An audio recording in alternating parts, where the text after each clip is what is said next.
Hiya. Before you even write a single note of trailer music, you need a blueprint. Epic trailer cues aren't just random loud sounds. They follow a clear structure, use specific orchestral roles, and rely on simple but powerful harmonic language. Today, I'm going to give you the mental model that every beginner needs before even touching a door. Plus, don't forget, we're going to do this all with free sounds, so check out this playlist if you haven't already, as it will show you the free strings, woodwinds, brass, percussion and effects we'll be using. Almost every modern trailer cue follows a 3-act structure. Think of it like storytelling with sound. We've got the intro or act 1. This is your atmosphere, sparse, mysterious. You're setting the tone with soft pianos and pads, maybe a distant pulse. The goal is to create tension without giving too much away. Then we move into Act 2. This is the build. Now things start moving. Strings pick up with ostinatos, percussion enters with pulses, brass hints at some power. You're increasing energy, density and intensity, but still holding back the full impact. Then we've got Act 3, the climax, where this is where everything hits.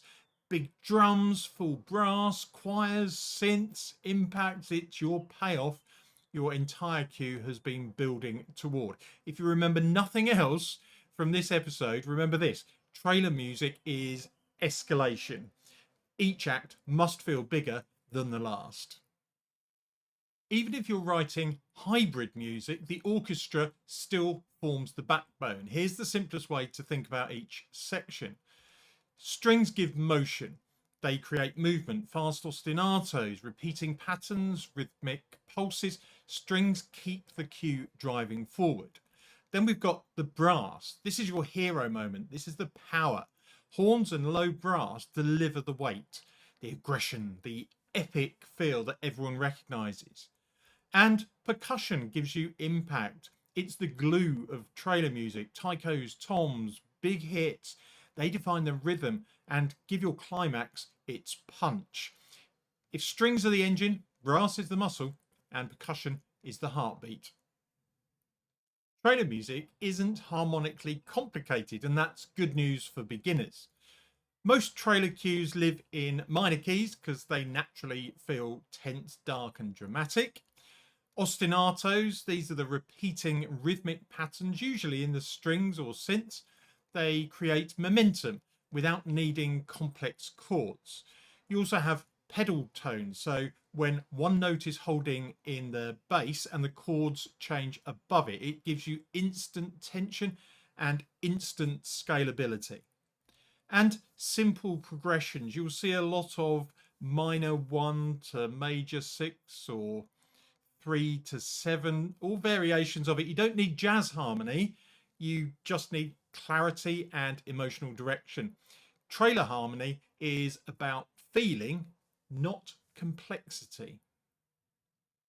Hybrid trailer music blends orchestra with sound design. Here are the core elements you will hear in almost every modern cue.